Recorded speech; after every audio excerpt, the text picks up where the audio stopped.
शहर के संग्राम में आपका बहुत स्वागत है। मैं हूं आपके साथ सुमित शर्मा। निकाय चुनाव की तैयारियां पूरी हो चुकी हैं। बीजेपी और कांग्रेस दोनों ने ही कमर कस ली है और मैदान में है। जीत और हार के दावों के बीच इस बार पब्लिक भी धर्म और जाति की बात से ऊपर उठकर सिर्फ और सिर्फ विकास के नाम पर वोट देने की तैयारी में है। लिहाजा इस बार शहर का संग्राम जोरदार होना है।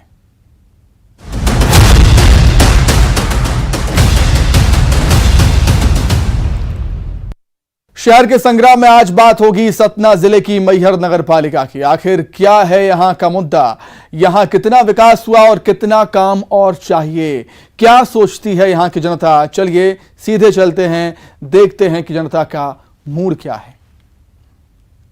न्यूज 18 के खास कार्यक्रम शहर का संग्राम में आपका स्वागत है। हम हैं मैहर में और मैहर धार्मिक नगरी है। मैहर को विकास के लिए कई घोषणाएं हुई। कभी मैहर को दिव्य मैहर बताया गया तो कभी मैहर को मिनी स्मार्ट सिटी का दर्जा दिया गया और संपूर्ण विकास करने का वादा किया गया। ये वादा कितना खरे उतरे, किन मुद्दों पर अब वर्तमान में शहर का संग्राम शुरू होगा, इसी सब मुद्दे की बात करने के लिए हम मैहर में मौजूद हैं और हमारे साथ में हैं आम नागरिक और उन्हीं से जानना चाहेंगे कि मैहर का कितना विकास हुआ और मैहर को क्या ज़रूरत है, जिसको लेकर ये आगामी जो चुनाव होगा वो प्रमुख मुद्दा रहेगा। भाई साहब, मैहर धार्मिक नगरी है जी, कितना विकास हुआ और क्या होना चाहिए ताकि मैहर दिव्य मैहर बन सके। देखिए, कल की एक न्यूज़ आपने पढ़ी होगी, मैंने दैनिक भास्कर की कटिंग पे देखा कि मध्य प्रदेश में 2021 में 57,80,000 कुछ लोगों ने यहाँ पे दर्शनार्थी के रूप में आए, जो कि लोकल इंडिया के हैं, जो कि मध्य प्रदेश की सबसे बड़ी तादाद है। ये भास्कर की कटिंग देखा मैंने। लेकिन आप उसके बाद आइए यहाँ पे धरातल पे। 2016 में भाजपा की सरकार, शिवराज सिंह चौहान मुख्यमंत्री जो हैं अभी फिलहाल, उन्हीं ने ही घोषणा की थी कि मैहर को हम मध्य प्रदेश की पहली स्मार्ट सिटी बनाते हैं। ठीक है, आज कितने साल हो गए हैं? 6 साल हो गए हैं। स्मार्ट सिटी के नाम से सिर्फ मैहर में पेवर ब्लॉक्स, पट्टियाँ बना दी गई तालाबों के बगल से, थोड़ी सी रोडें बना दी गई हैं। ये क्या तरीका होता है? ये तो एक छल है। मैहर को मध्य प्रदेश शासन के जो मुख्यमंत्री थे पूर्व कमलनाथ जी, उन्होंने जिला घोषित किया। मैं सरकार से, वर्तमान सरकार से पूछना चाहता हूँ, ऐसी क्या दिक्कत हुई, ऐसी क्या समस्या थी कि मैहर को जिला होने से वंचित किया गया? ऐसा क्या देशपूर्ण है, ऐसा क्या सौतेलापन हमसे हो सकता है? इतना बड़ा तीर्थ स्थल जहाँ पे एक कॉरिडोर की आवश्यकता है, एक बड़ा सा कॉरिडोर जो स्टेशन से लेकर पूरा माँ शारदा के देवी धाम तक जाए, पानी की व्यवस्थाएं हों, लोग नंगे पैर चलते पैर जल जाते हैं। लेकिन आज तक मैं पूछना चाहता हूँ, सबसे बड़ा सवाल, माँ शारदा प्रबंधक समिति का जो अकाउंट है, उसके जो ठेके होते हैं लगभग 9 करोड़ 10 करोड़ के जो सारे ठेके होते हैं, दर्शनार्थियों से पैसे आते हैं, सोना चांदी की नीलामी से विक्रय करके जो भी शासन मैहर समिति प्राप्त करती है, उसका पैसा कहाँ जाता है? क्यों नहीं शारदा प्रबंधक या शारदा कॉरिडोर या शारदा प्राधिकरण बना दिया जाता है कि यहाँ से, जिसका फंड यहाँ की समिति को, और उस फंड से शहर का ही विकास कर दो। हम तो 19 साल हो चुके हैं, बीजेपी की गवर्नमेंट से किसी प्रकार से कोई आशा नहीं है। इस प्रदेश को पूरे जिस प्रकार से शोषण हुआ। भैया आप बताएं, दिव्य मैहर का सपना दिखाया गया, काफ़ी होर्डिंग्स लगी, बहुत बड़ा कार्यक्रम भी हुआ, फिर मैहर मिनी स्मार्ट सिटी हुआ, फिर मैहर जिला भी घोषित हो गया। इसके बाद भी मैहर का विकास कहाँ देखते हैं आप? देखिए, जिला की जहाँ बात करेंगे तो कमलनाथ जी ने जिला इसे घोषित किया था, पूरी तरह से पेपर में कमल बिल्कुल आउट भी हुआ था जिला घोषित करने का। ऐसा क्या कारण था? कैबिनेट से भी पास हुआ था। बीजेपी ने ऐसा क्या किया कि वो नहीं हो पाया? कुछ समय लग रहा होगा, इसके बारे में मुझे जानकारी नहीं है। कैंसिल किया कि नहीं है, इसका भी मेरे पास प्रारूप और प्रूफ नहीं है। उस विषय में अपन अभी कुछ नहीं बोल सकते। रही मैहर शारदा समिति की बात, तो मैहर शारदा समिति में साल के 10 करोड़ रुपया आते हैं ठेके से। जो वहाँ दुकानें बनी है, मार्केट बनी है और जो पूरा स्वास्थ्य कॉम्प्लेक्स बना है, वो सब अलग। मतलब जैसे अपन बालाजी मंदिर में बाहर जाते हैं तो एक ट्रस्ट बना हुआ है, एक बालाजी नाम से मंदिर बैंक बना हुआ है। उस हिसाब से यदि यहाँ चलाते हैं तो एक अच्छा खासा मैहर को अर्निंग है। मैहर को पैसे लाने की जरूरत नहीं है। मैहर हमारा एक खुद ही, हमारे मैहर में कोई चीज़ की कमी नहीं है। पत्थर है यहाँ पूरे चारों तरफ। मैहर सीमेंट है, रिलायंस सीमेंट है, KJS सीमेंट, 3-3, 4-4 फैक्ट्री हैं, जो फैक्ट्रियों को योगदान रहता है। अब फैक्ट्रियों पता चला फैक्ट्रियों से इतना ज़्यादा चंदा लेते हैं कि फैक्ट्री वाले कुछ करना ही नहीं चाहते। फैक्ट्री का सीधा सवाल है, जब आपने हमसे 2 पैसा ले लिए तो फैक्ट्री क्यों काम करेगी? चाहे शासन हो चाहे प्रशासन हो। नहीं तो फैक्ट्री यदि यहाँ जो कोई कमाता है, सीधी सी बात है, मैहर शहर के लिए कुछ ना कुछ करता। और मैहर एक पवित्र पावन नगरी जिस नाम से जाना जाता है, तो जिस प्रकार से पवित्र पावन नगरी जानते हैं, तो पवित्र लोगों की सोच नहीं है। जितने भी यहाँ बाहर से कम 4 से 5 लाख लोग आए होंगे, उनकी सोच पवित्र थी, पर यहाँ के लोगों ने, कुछ जन नेताओं ने मिल के उनकी सोचों को पलट दिया, उनसे चंदा लेने की काम किया। चंदा जब लेना चालू कर दिया तो वो सीधा सी बात है कि मैहर में ध्यान नहीं देते, सोचते चंदा दो और अपना काम निकालो। अच्छा आप बताएं, जो नगर परिषद है, नगर पालिका परिषद है, उसका काम है रोड नाली और साफ सफाई, सचमुच में साफ हुआ है? देखिए, ये माँ शारदा की धार्मिक नगरी और बाबा उस्ताद अलाउद्दीन खां की तपो नगरी है।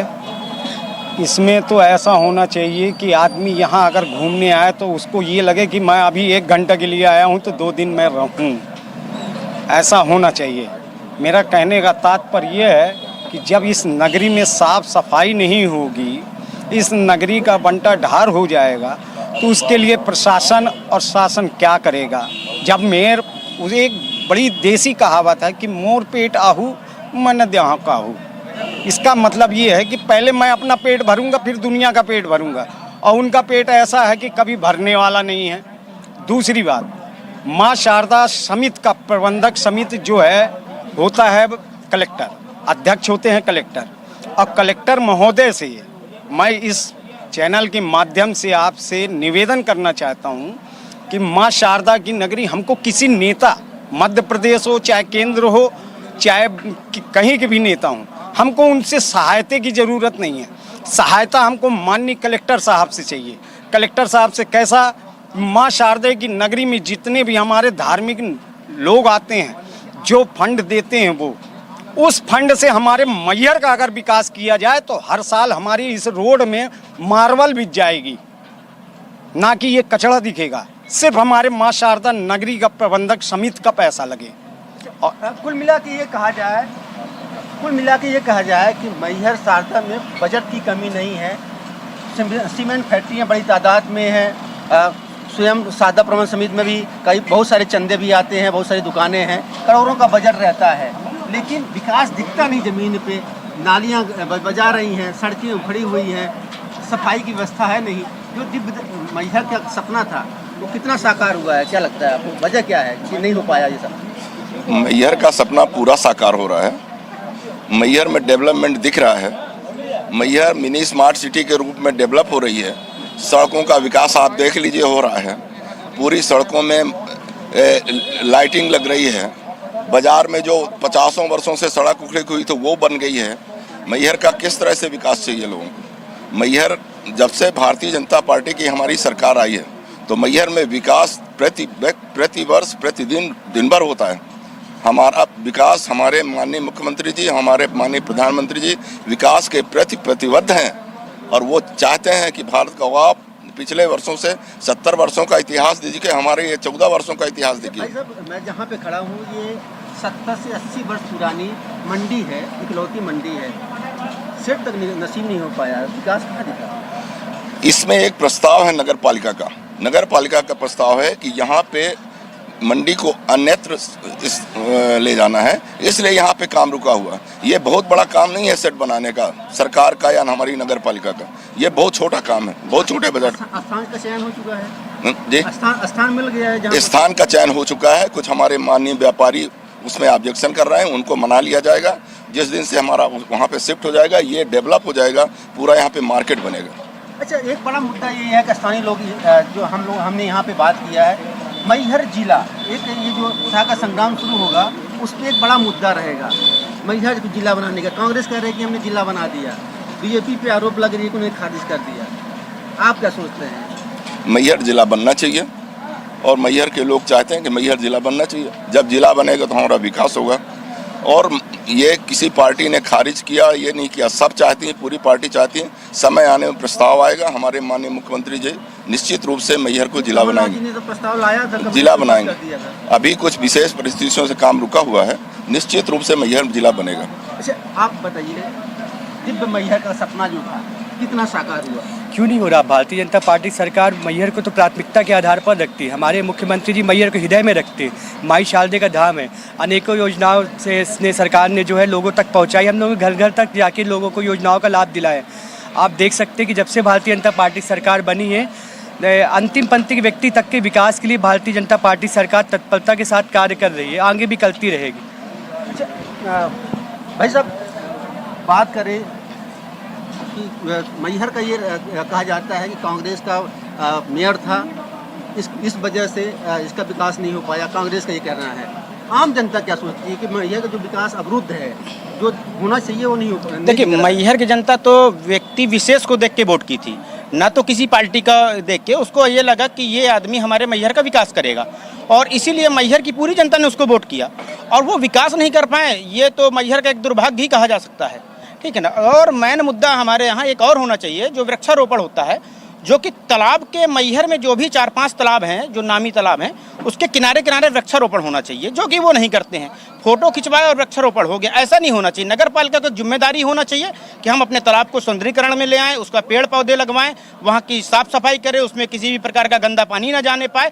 और जो भी महिलाएं या पुरुष, जो बच्चे मॉर्निंग वॉक पे जाते हैं, अगर आप उसका सौंदर्यीकरण कर देंगे तो वो रोड में मॉर्निंग वॉक न करके तालाब के किनारे किनारे करेंगे, तो उससे भी अपने मैहर को लाभ मिलेगा। जैसे आप सतना देख लीजिए, रीवा देख लीजिए, और कहीं भी देख लीजिए जहाँ पे अच्छे विकास हुए हैं तालाब को देखते हुए, और हमारा मैहर इससे बिल्कुल ही पीछे है। अच्छा, तो मैहर में 8 पंचायतों को शामिल कर दिया गया है नगर पालिका में, उन क्षेत्र का कितना विकास हुआ है? श्रीमान जी, ऐसा है, आप जैसे मैंने आपसे पहले भी अपने वक्तव्य में कहा कि इस जगह का चाहे कांग्रेस या बीजेपी, हम किसी नेता की उसमें नहीं जा रहा है। विकास हम अगर पार्षद चुने जाते हैं, हमारा दायित्व तो बनता है कि आप मैहर में 24 वार्ड हैं और 39,000 40,000 के लगभग जनसंख्या है वार्डों की। वार्डों में आज इस तरह की स्थितियां हैं कि आज कहिए 6 माह 7 माह से नालियां साफ नहीं हुई है। आज नगर पालिका, चाहे वो अध्यक्ष हों या पार्षदगण हों, किसी ने अपना दायित्व तो नहीं समझा। और दूसरी बात, ये नगर पालिका के अंतर्गत आती है मंडी। बड़ी मंडी कृषि उपज मंडी आपको हरनामपुर में मिलेगी, छोटी मंडी ये फुटकर मंडी है। आप कहीं भी स्थान चयन कीजिए, आपने ठीक है चयन, मगर आज जितने वर्षों से हम लोग, मैं भी एक गल्ला व्यापारी हूँ, पन्नी लगा के हम लोग धूप में मर रहे हैं। न पंखे की व्यवस्था है, न लाइट की व्यवस्था है कि आप एक पंखा लगा के बैठ सकें। इस पन्नी के नीचे इस भरी गर्मी में आदमी किस तरह का जीवन यापन कर रहा है, या तो व्यापारी से आप गल्ला मंडी में जाके एक एक व्यापारी से पूछ सकते हैं। दूसरी बात कि हमारी गल्ला मंडी यहीं रहेगी, छोटी गल्ला मंडी है, कोई बड़ी नहीं है, फुटकर दाल चावल की बिक्री है। थोक गुल्ला मंडी आपकी हरनामपुर पे है। आप जो भी व्यापारी आते हैं, जो भी किसान बंधु आते हैं, उनका स्थान वहाँ है। अगर ये गल्ला मंडी हट गई तो ये पूरा बाजार, आज जो यहाँ जिनका जीवन यापन चल रहा है, ये विहीन हो जाएंगे। आज हमारे पास अगर आज 10 लाख रुपए लेने की दुकान की तार होती तो हम भी इस नाली के ऊपर नहीं बैठते, हमको भी कहीं ना कहीं स्थान मिलता।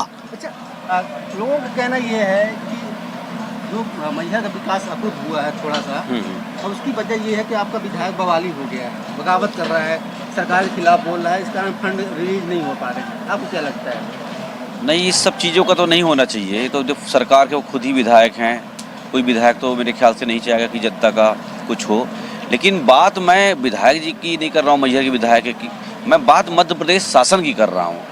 क्या किसी के माध्यम से विकास अवरुद्ध कराया जा सकता है? क्या नगर पालिका अध्यक्ष क्या वो अच्छा नहीं सोचेंगे? वो तो काम कर रहे हैं। यहाँ पे पानी टैंकरों के माध्यम से उपलब्ध कराया जा रहा है। यहाँ पे कुछ टाइम पहले जब 2016 में शिवराज सिंह जी ने पानी के लिए कहा था कि बाण सागर का पानी हम लेकर आएंगे, ऐसी क्या दुश्मनी हमारी जनता से कि आज 6 साल के बावजूद हमारा बाण सागर का जो बगल में ही आसपास गुरसरी पहाड़ के पास लाया जा सकता है, उस पानी को नहीं लाया जा सकता है। दूसरी बड़ी, मैं सबसे बड़ी नाकामी मध्य प्रदेश में बता रहा हूँ इस समय सरकार की, जो एक नहर बन रही है आपकी, है ना, हाँ, बरगी नहर, जो जा रही छतरपुर की ओर, इतना बुंदेलखंड में इतना हाहाकार पानी का, जहाँ पे शायद जनवरी से ही टैंकर आने लगते हैं, उस नहर को आज 5 से 7 साल में कंप्लीट नहीं करा पाए। नहरें टूट गई हैं, उपयोग नहीं हो पाया है, पानी नहीं पहुंच पाया है। इससे बड़ी नाकामी क्या होगी? ये थी मैहर की जनता जो बुनियादी सुविधाओं को बहाल करने की मांग कर रही है। इनका कहना ये है कि ना तो नाली की सफाई हो रही है, ना सड़कों की मरम्मत हो रही है, और ना ही रोजगार की कोई अन्य साधन है। इनका आरोप ये भी है कि मैहर में बजट की कमी नहीं है, लेकिन बजट का सही सदुपयोग नहीं हो पा रहा है, और यही वजह है कि दिव्य मैहर का जो सपना है वो अभी तक साकार नहीं हुआ है। न्यूज़ 18 के लिए सतना से शिवेंद्र बघेल। कोई भी मुकाबला बड़ा या छोटा नहीं होता, बल्कि बड़ा होता है उस मुकाबले में उतरने वाले और जीतने वाले का हौसला। ग्वालियर के अंकेश के लिए ये बात सटीक बैठती है। तभी तो 3 फीट के अंकेश ने बड़े हौसले की बदौलत चुनाव में उतरने की ठान ली।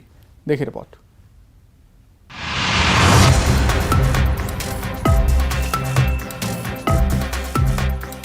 पंचायत और निकाय चुनाव का ऐलान हो चुका है। कहीं प्रत्याशी मैदान में उतरकर माहौल बना रहे हैं तो कहीं राजनीतिक दल प्रत्याशी तलाश रहे हैं। लेकिन इस बीच 2023 में होने वाले विधानसभा चुनाव के लिए अभी से दी जाने लगी है चुनौती।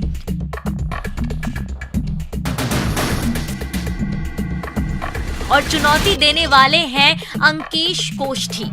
3 फीट के अंकेश चर्चा में दरअसल इसलिए हैं कि वे ग्वालियर दक्षिण सीट से कांग्रेस विधायक प्रवीण पाठक के खिलाफ ताल ठोकने के लिए तैयार हैं, वो भी आम आदमी पार्टी के सिंबल पर।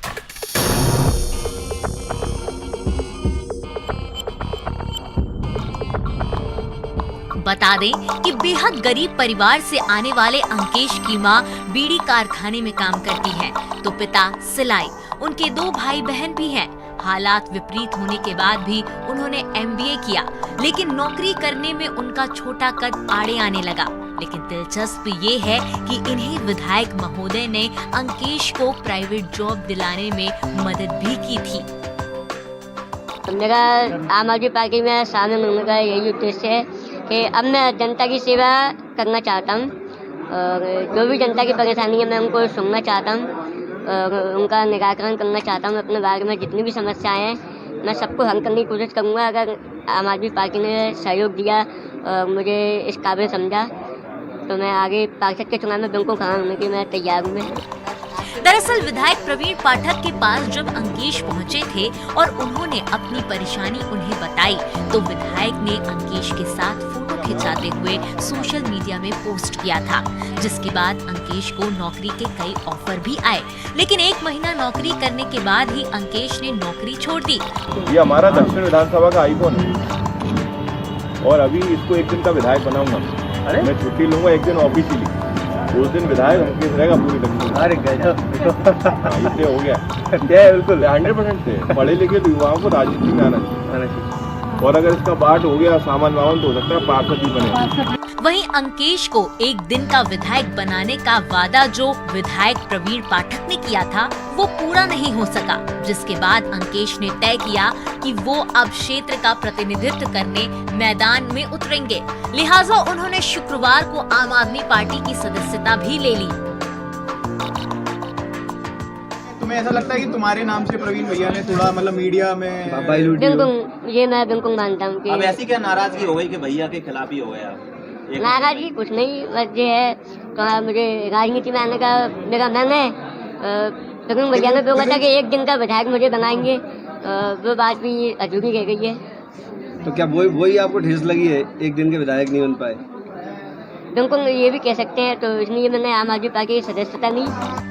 बहरहाल जो भी हो, अंकेश अपनी चुनौती के साथ विधानसभा चुनाव के मैदान में उतरने को तैयार हैं। बस देखना ये है कि मौजूदा विधायक को वो कितनी चुनौती दे पाते हैं, क्योंकि राजनीति की राहें आसान तो बिल्कुल नहीं होती। सुशील कौशिक, न्यूज़ 18 ग्वालियर।